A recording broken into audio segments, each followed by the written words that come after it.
Hello. Hi. So I'm Kelly Peffers. I do a lot of the writing on Educating Mama.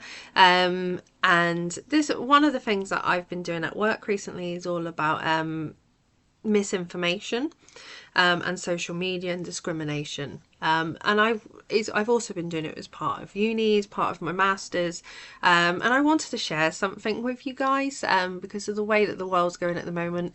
It frightens me. I did start another video before this and decided that I was going to take it down because I was so irate in it, which is not like me, and I would 100% get cancelled. So I have published a paper on my website, which is the Educating Mama, and it's on WordPress. I have got it on social media and stuff like that. But I thought, what's better than sharing a video about misinformation and social media than on social media? Makes sense, okay? So I wanted to I wrote this paper and I want to share it with you, and I want to explain some other bits in there just in case some people they may not understand what I'm talking about. Um, and and it's all right to ask questions. If you don't understand, ask me a question. 100% I will happily answer your question. My foot's just gone numb. Ooh, I say numb, it's just gone into a bit of a thing. Anyway, so one of the things that have happened recently is there's a lot of issues around transgender, and that's in America, and also like the mass deportation of immigrants in America.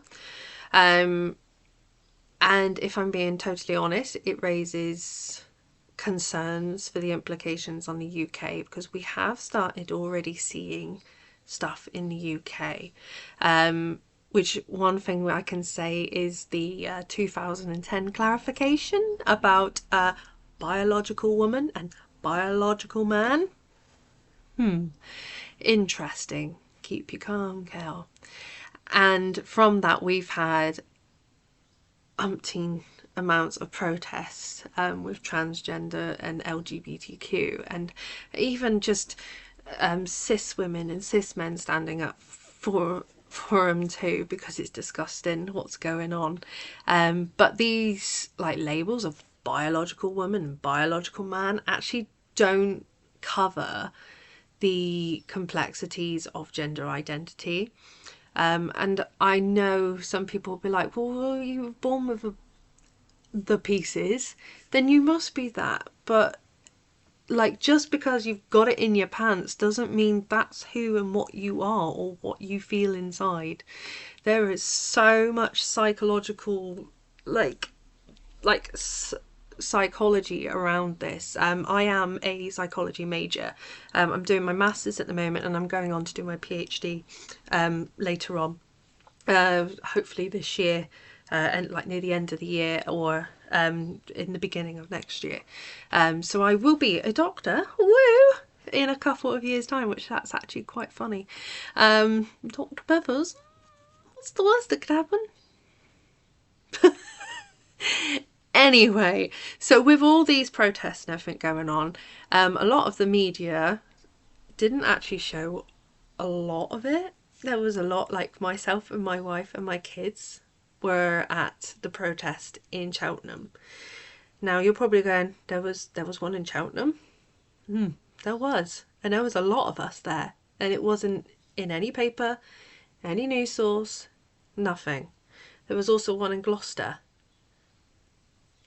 It's not in papers. It's not in the media. It's not been reported. And there are so many other places in the UK who are the same. Okay. However, it was reported about the 30,000 that were in London, which was amazing. And some of the people who were at the Cheltenham one were actually some of the organisers in the one in London and the one in Bristol, which had huge amounts. And it was absolutely amazing. And actually, it was very humbling to see these people marching. It was amazing. I'm not going to lie. And everybody there was so lovely, and it was nice. It was nice. We were expecting to get like hurt, but we didn't. It was safe. But anyway, so this whole biological man and biological woman, it really raises the concerns about the repercussions in healthcare, which I will go on about in a minute, but specifically with transgender, with the healthcare there, because we've already seen a change within it, and I will explain more of that in a minute. But not only that, the rhetorics from the UK government and the US government, and then social media and misinformation can already be seen here on these shores, okay, in the UK. And I wonder how long it's going to be until immigration and women's rights are going to be affected. And actually, as I'm doing this video, on the 15th of June, there was the anti-abortion, or the abortion thing. I haven't actually read the paper yet, so I don't actually know the effects or what actually came from that. But yeah, women's rights, looks like they're getting stripped down, right? And in the immigrations, and I think we can say honestly, with the riots in the UK and them burning people in the hotels and stop. I think we can see that it's come to the UK shores. So anyway, I wanted to tell you about social media platforms and the inflammatory rhetoric from politicians and leaders, particularly political leaders, okay, from the UK and the US. And it is playing a critical role in fueling discrimination and inciting hate, and like contributing to hate crimes or hate incidences, because a hate crime is when something's there, but then a hate incident is when something evolves from it and it is actually put into the courts. I wanted to mention, so there are 3 key people here in psychology who have, and I'm going to say what they have said.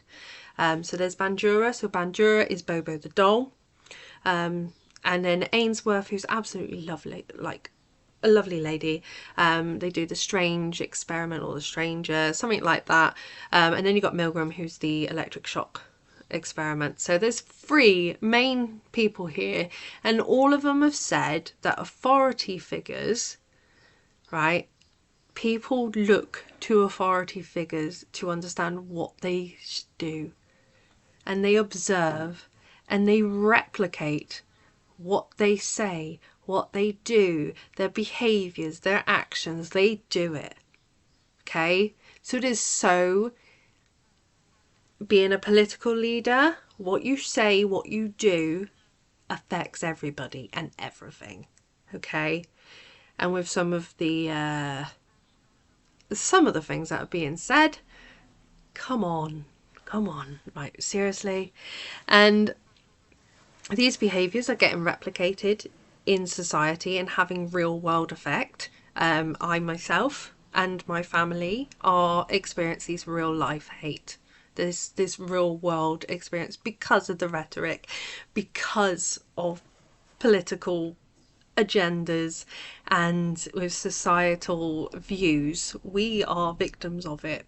And that's not just why I'm passionate about this. I was passionate about this before anything, okay? Trust me on that. And with this, it's creating a divide, and it's like going us and them, and there should never be an us and them, because why? That is school. That is like in the school ground. It is so childish. It is so stupid. Why put yourselves through that? Like, why? If you've one thing you didn't know about me, I am autistic and I have ADHD, and I will tell you exactly how it is, and it gets me in a lot of trouble. But I will tell you how it is, and if I am wrong, I will put my hands up and I will like either adapt to what is right, but I will always go with what is right and what is just. I will never just go along with something because I have to. It's not who I am. And so, and I'm not going to say specific social media, but social media platforms can, and they do, influence public opinions. Not only that, so like when people have blogs, they're often like subjective thoughts, so like their own thoughts, their own feelings, and sometimes they've not actually verified the information or referenced the information that they actually are trying to explain or that they have used. Sometimes it's just misinformation or a misunderstanding.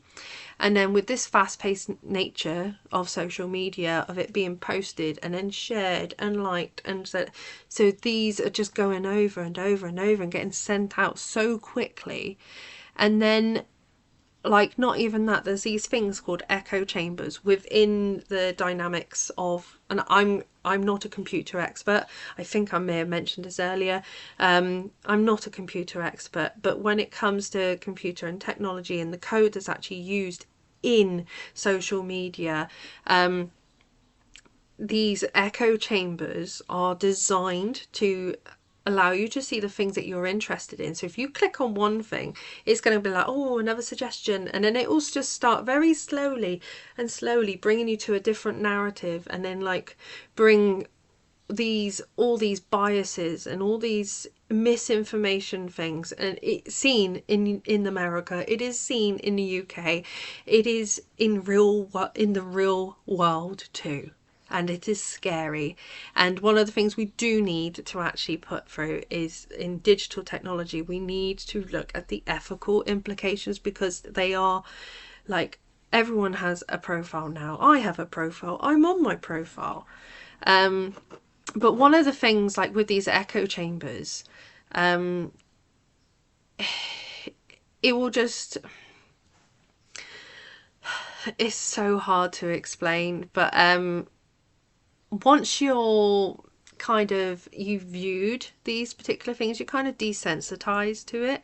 So then it will show you something else that may be a bit more radical, and then so on and so forth, until it's just not radical anymore. It's just your own truth, because that's what you've been told. And I can't blame everybody, because you only know what you know. And if you don't know what you don't know, then how can you be told that you don't know until you find out and you know? All right, that's actually someone they know who they are, but thank you for that. I absolutely love that saying. And yeah, and then those who do exhibit like or engage in these social media discussions about violent crime, they exhibit heightened fears about street violence, and exasperate fears towards violence within street. So people are going to be on edge, like, oh my god, something's going on. But social cognitive theory, now this is really important. Social cognitive theory suggests that repeated exposure to violent content can lead to I've said it multiple times, desensitization. Okay, so that's what I've mentioned. I've mentioned the other geezers like Bandura and Milgram and Ainsworth, and this is where it's all coming from, basically. All right, so social cognitive theory explains about repeated exposure to violent crime can lead to desensitization and observing an increased acceptance of that aggression. Now this is controversy, okay, and I have kind of mentioned it. Some people, when they hear it, they just go, okay, that's the truth, that's it. They won't question it.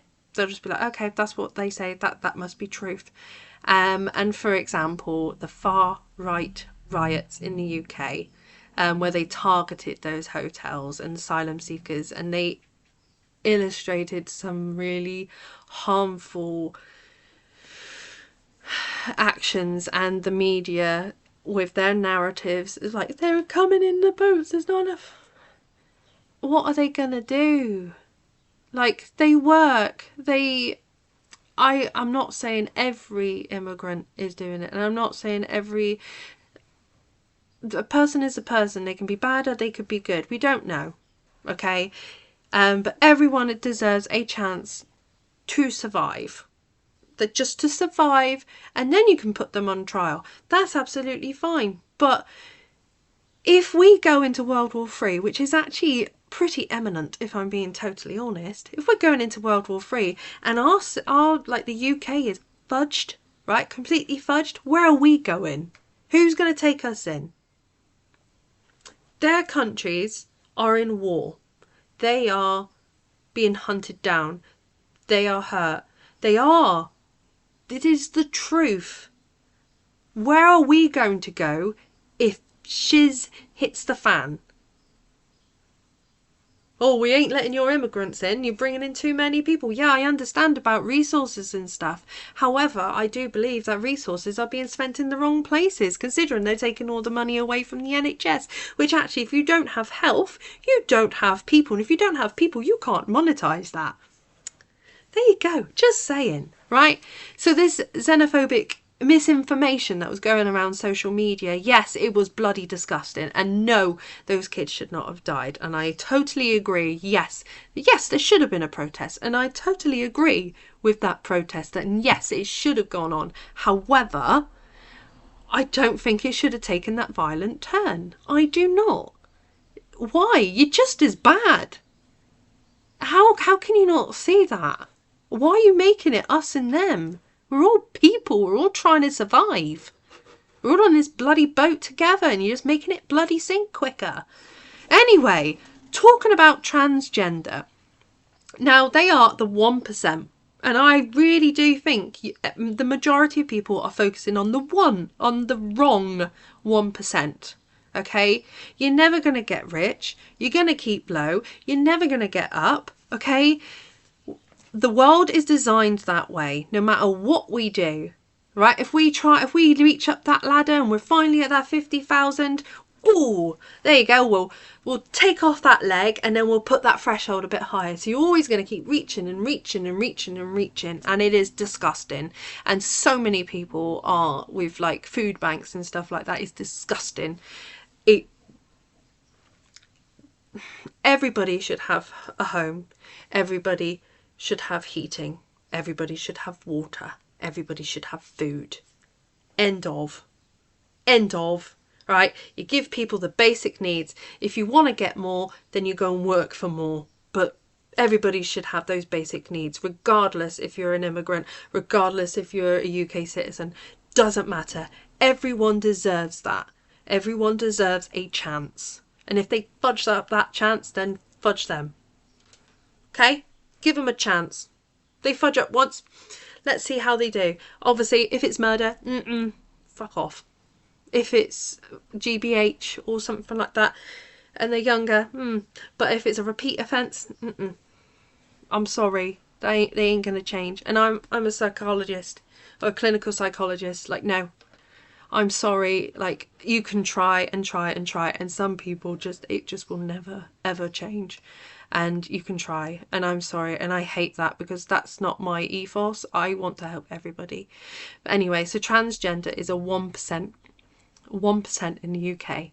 Okay, it's a very, like, even though there's a lot, but it's still 1% of society, and it's like, what the hell? Like, but there is so much stigma and misinformation surrounding this. They are not child stuff. That is not it. That is not it whatsoever. Like, no. And no.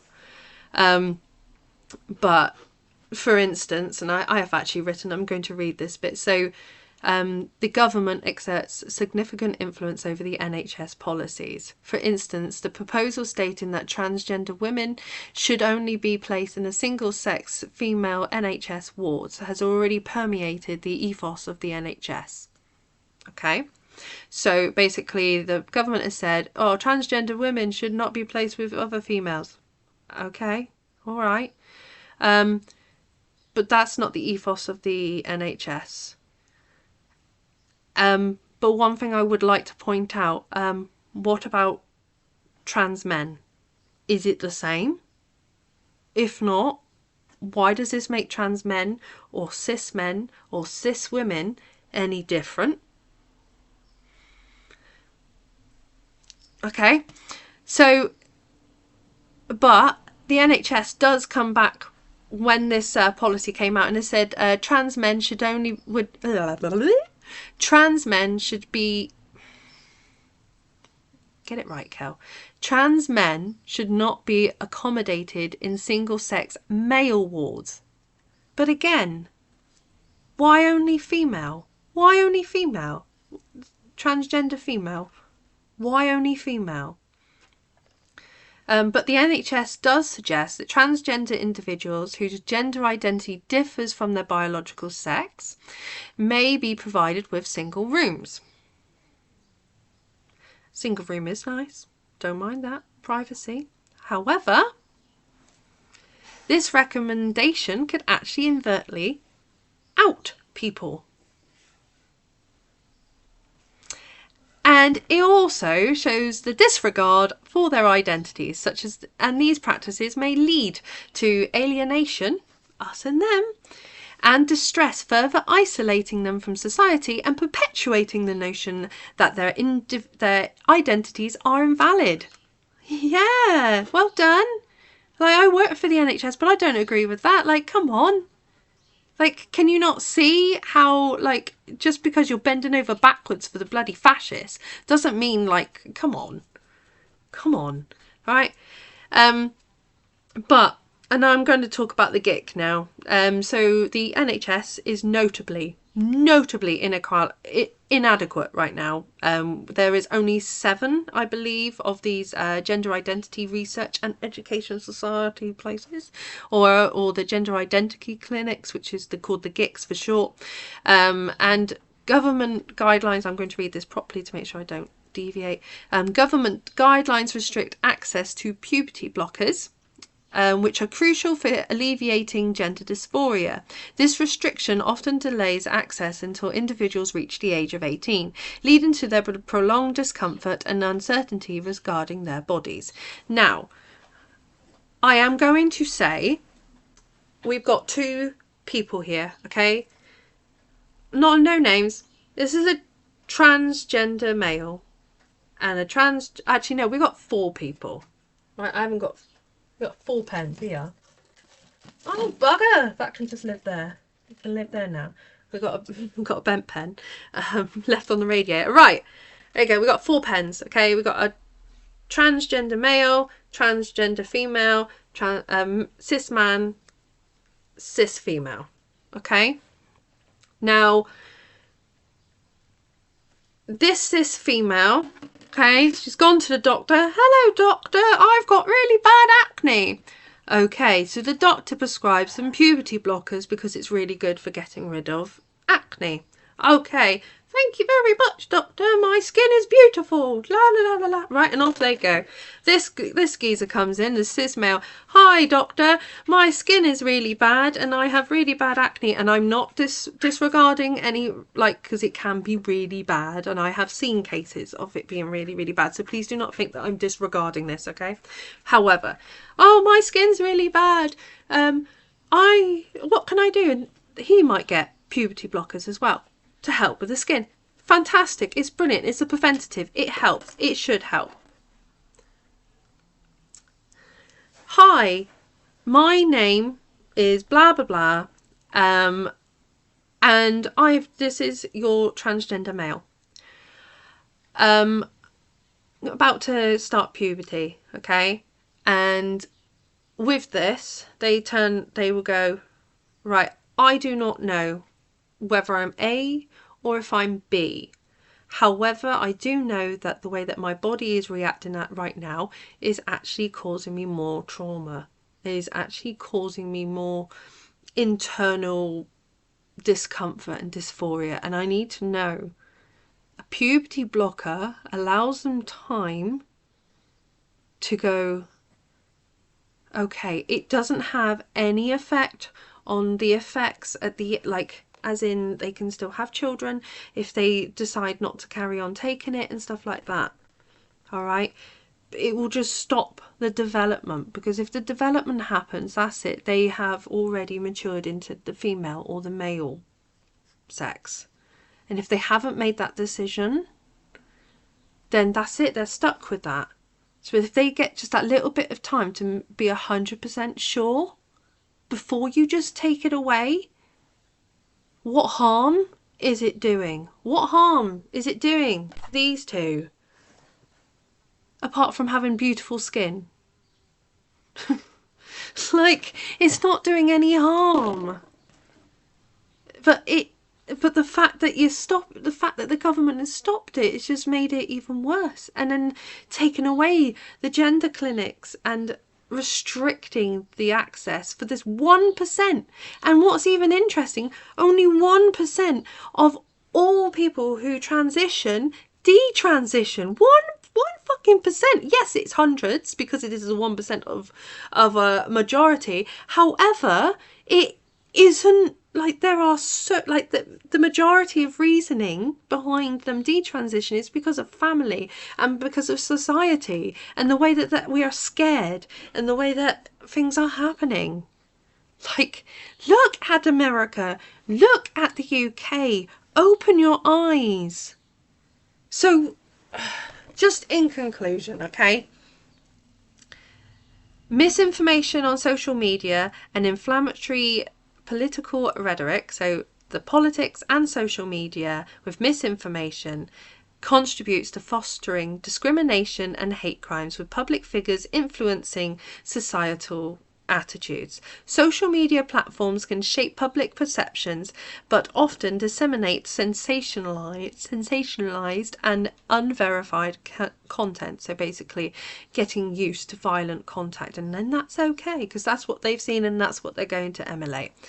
And it affects public opinions and public perceptions, and these things on social media also go to echo chambers. So once you've clicked on that one thing, it will go to the next one and more extreme and more extreme, and then you'll find a whole load of people sharing that thing, which is amazing when you have ideas and you want to share things. That's fantastic. It's absolutely amazing, that side of it. It is.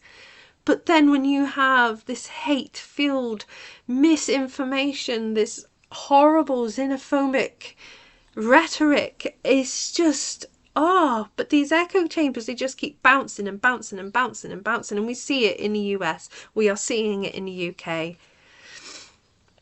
and I am 100% that the stuff that's going on in the US by them taking away, now I'm not entirely sure and I do not have the fact checks right now, but in regards of trying to get out of America, I am aware of some having their passports taken away from them because they don't have the biological sex on them, and that they are, it's disgusting, and like these policies that have come through, so like the 2010. Now I actually had another academic actually tell me about J.K. Rowling, and I was very good. I could have just done leash and gone bleh, and full on done it, but I did not. I let them say their piece, and that's who I am. I will sit there and I will listen. I may not agree, but that is your view and this is my view. Okay, I will talk to you like a person. I'm not going to shout at you. I'm not going to get mad at you. I'm not going to tell you that you're wrong. Like, I will with my wife, I will with my kids, I will with my family, and people who are very, very close to me. I will tell you straight away. But I will try my bloody hardest not to be an ass, because I tried not to, but I am an ass, but that's okay. Anyway, right.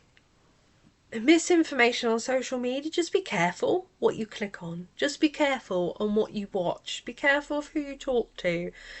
There are so many traps that can take you to places that are just awful, and they are going to hurt people. And this whole thing about transgender is awful. This is a human right. This is human rights. Everyone is entitled to human rights.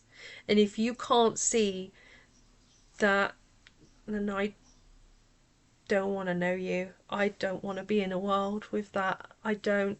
And I don't want this whole us and them, because I do respect everyone's opinions. I really do. But when it comes to my family and comes to my friends and comes to my beliefs and how I'm feeling, like, I will fight tooth and nail for it. I really, really would. And I'm not threatening, I'm not doing any of that. That's not what I'm doing. I am having a conversation, and I do invite you to come and talk to me. But if someone starts like being rude and derogative or anything like that, I haven't got time for you. If you want to talk to me like an actual adult, I will talk to you, and I'm happy to answer questions, and I'm happy to listen. I really am. I love learning. I love finding out other things. And like, perhaps like my perspective is shrewd. I don't know, but I'm pretty sure it's not. But prove it to me. Like, show me the evidence, because at the moment I don't see the evidence, and I see so much evidence on the other side, and I am trying so hard to find things that are against this, and I can't find it. But anyway, you can read this actually in full, and as I mentioned, my family have gone through a lot of hate crimes, and I do know that there are some stuff with the NHS that will be coming out soon, that we will be doing, which I'm really excited about, and it is really thing. But I wanted to say something. I wanted to tell you about this because I just feel it's really, really important, and I'm so sorry that this is 30 minutes long. It is a bit of a rant, and I'm glad I kind of restarted this because I did go off topic, but I wanted to talk about it. And just, like, whether or not you agree with me, that's fine, about social media and echo chambers and misinformation, and about transgender and about, like, the immigration and stuff like that. Okay, that's fine, you can have your opinion, but I needed to say about it because it might help someone. It might, I don't know. I'm just worried for the world. Honestly, I really am. And by the way, on another note, and it makes me mad, do not, by any circumstance, if you are neurodivergent, which means like autism, ADHD, or anything of that nature, do not take a tablet with fecal matter, okay?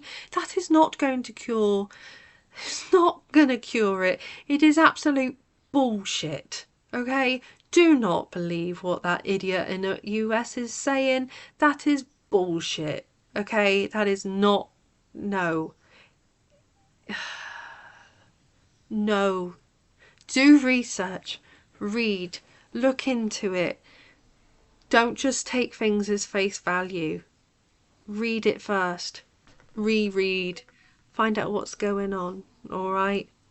And pay attention. And if something happens to someone on the street, you see like racist behaviour or transphobic or homophobic behaviour or anything like that that's horrible, stand up and go, oi, that's horrible, that's not good, what are you doing? Stand up. Be a voice. You are a voice. Use your voice. You are amazing. You can do it yourself. You can do it. You can.